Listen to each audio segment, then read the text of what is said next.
नमस्कार, मैं हूं आपके साथ अंजना शर्मा और आप देख रहे हैं वर्तमान युग। तो आइए शुरुआत करते हैं आज की खास खबर से। लाखों संतों व भक्तों ने महामंडलेश्वर महायोगी पायलट बाबा को महासमाधि दी।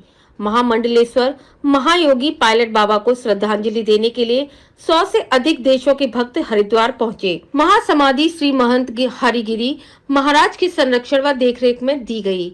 श्री महंत नारायण गिरी महाराज श्री पंचदश नाम जूना अखाड़े के वरिष्ठतम महामंडलेश्वर महायोगी पायलट बाबा को उनकी अंतिम इच्छा अनुसार हरिद्वार के पायलट बाबा में महासमाधि दे दी गई। महायोगी पायलट बाबा को श्रद्धांजलि देने के लिए संतों व भक्तों का सैलाब उमड़ पड़ा। विश्व के 100 से अधिक देशों के भक्त उन्हें महासमाधि देने के लिए पहुंचे। सभी 13 अखाड़ों के पदाधिकारी, महामंडलेश्वर, श्री महंत, विभिन्न दलों के नेता, देश के बड़े उद्योगपति, कारोबारी उन्हें श्रद्धांजलि देने पहुंचे। श्री पंचदशनामा जूना अखाड़े के अंतर्राष्ट्रीय संरक्षक व अखिल भारतीय अखाड़ा परिषद के राष्ट्रीय महामंत्री श्री महंत हरिगिरी महाराज के संरक्षण देखरेख में महायोगी पायलट बाबा को अभिजीत मुहूर्त में 11:55 पर महासमाधि दी गई। उनकी हमेशा सेवा में लगी रहने वाली उनकी शिष्या महामंडलेश्वर साध्वी चेतनानंद गिरी महाराज व साध्वी श्रद्धा गिरी महाराज ने उन्हें समाधि दी। उसके बाद शंभू रोटल धूल लौट व तेय का कार्यक्रम हुआ। श्री महंत हरिगिरी महाराज ने पायलट बाबा को श्रद्धांजलि देते हुए कहा कि पायलट बाबा सिद्ध संत थे। समाज, देश व धर्म की सेवा के लिए वे हमेशा तत्पर रहते थे। सन्यासी बनने से पूर्व पायलट बाबा भारतीय वायुसेना में पायलट के रूप में कार्यरत थे और उन्होंने भारतीय वायुसेना के विंग कमांडर के पद पर रहते हुए 1962 1965 व 1971 के युद्ध में भाग लिया था और अपने पराक्रम से दुश्मनों को मार भगाया था। उनकी संन्यास यात्रा 1974 से प्रारंभ हुई। विधिवत दीक्षा लेकर वे जूना अखाड़े में शामिल हुए और जूना अखाड़े के विभिन्न पदों पर रहते हुए अखाड़े की उन्नति, प्रगति, विकास के लिए हमेशा प्रयासरत रहे। 1998 में महामंडलेश्वर पद पर आसीन होने के बाद उन्हें 2010 में उज्जैन में प्राचीन जूना अखाड़ा शिवगिरी आश्रम नीलकंठ मंदिर में जूना अखाड़े के पीठाधीश्वर पद पर विभूषित किया गया। उन्होंने पूरे विश्व में सनातन धर्म का प्रचारण्य प्रसार किया। जूना अखाड़े के अंतर्राष्ट्रीय अध्यक्ष श्री महंत प्रेमगिरी महाराज ने कहा कि पहले भारतीय वायुसेना के विंग कमांडर व उसके बाद एक सच्चे व सिद्ध संत के रूप में महायोगी पायलट बाबा ने समाज, देश व सनातन धर्म की सेवा की मिसाल कायम की। श्री दूधेश्वर पीठाधीश्वर श्री पंचदशनाम जूना अखाड़ा के अंतर्राष्ट्रीय प्रवक्ता, दिल्ली संत महामंडल के राष्ट्रीय अध्यक्ष व हिंदू यूनाइटेड फ्रंट के अध्यक्ष श्री महंत नारायण गिरी महाराज ने कहा कि श्री पंचदशनाम जूना अखाड़े के वरिष्ठतम महामंडलेश्वर महायोगी पायलट बाबा विश्व भर के भक्तों के दिलों में बसते हैं।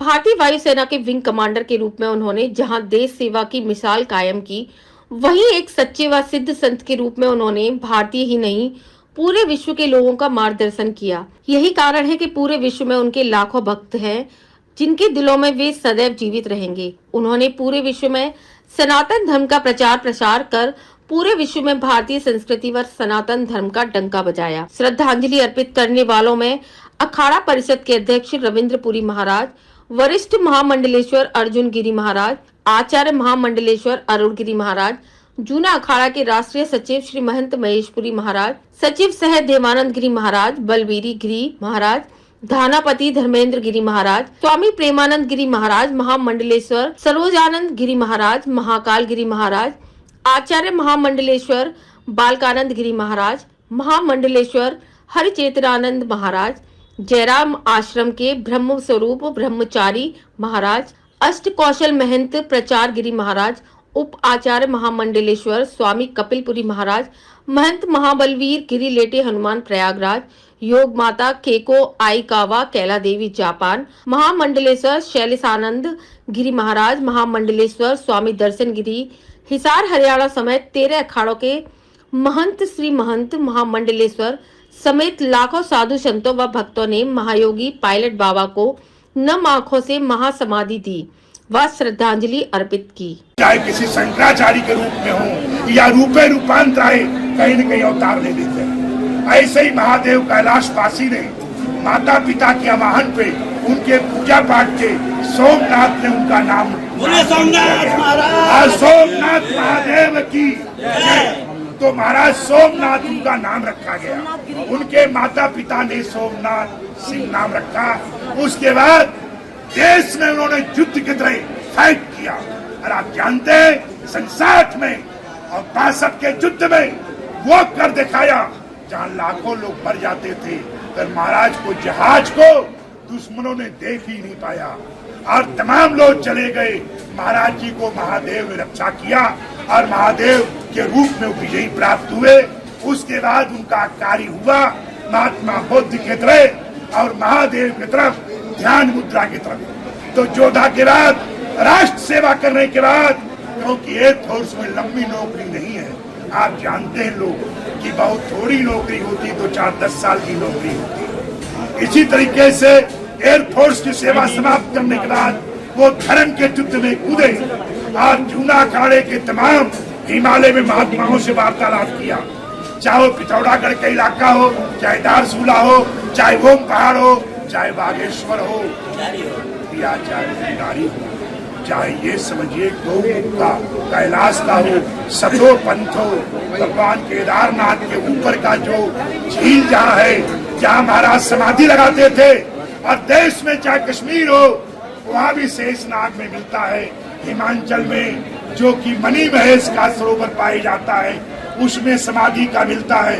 तो 3-3 महीने तक विश्व में जल में समाधि लगाने वाले ये दुर्लभ महादेव का अवतार बाबा पायलट बाबा उर्फ सोमनाथ गिरी जी महाराज का जो दुर्लभ अवतार हुआ था, आज उन्हें श्रद्धांजलि, पुष्पांजलि और अंतिम समय मिट्टी और समझिए शक्कर और नमक मिलाकर जो रीति रिवाज है, उनको 11 कुंटल शक्कर, 11 कुंटल मल्लक जो है मिट्टी, अनेक प्रकार की औषधिये से मल्लक जो है आज उनका अंतिम अभिषेक किया जाएगा। कल आपने देखा तमाम दही, दूध, अनेक प्रकार के पंचगव्य से और सेंट अतरों से स्नान हुआ था। आज महाराज को अंतिम अभिषेक भस्म के बाद जो नियम है कि भगवान महादेव का कैलाश के विदाई के समय जो प्राचीन परंपराएं हैं, संन्यास गायत्री के साथ समाधि गायत्री का मंत्र उच्चारण किया गया और उसके बाद जो नियम है, उसके बाद महाराज का जो है उनके मुख्य भक्तगण और शिष्यगण और जोग माता, जड़बनी वाली केवला माता, चेतना माता, सरदा माता और हमारे योद्धा प्रेमानंद गिरी जी और उनके अनुज भाई बंधु, कहीं तो कोई पैदा होता है, कोई हमारी माँ होगी, कोई मेरा चाचा होगा, कोई मेरा ताऊ होगा, कोई मेरा फूफड़ होगा। तो महाराज के समस्त संबंधित जो आज दिखा भाव उनके प्रति विदाई की हो, एक अद्भुत लगा कि कहीं न कहीं महादेव की कृपा है। और कुछ ही काल में, कुछ ही समय में विदाई समारोह महाराज का संपन्न होने वाला है। अगली फिर जो है उनको जोत और भोजन का भोग लगाया जाएगा। पहले धूर रोड जो तैयार होता है उससे भोग लगाया जाता है, धूर रोड से भोग लगेगा। उसके बाद कच्चा भोजन का प्राचीन परंपराएं है, उसको 3 दिन के बाद।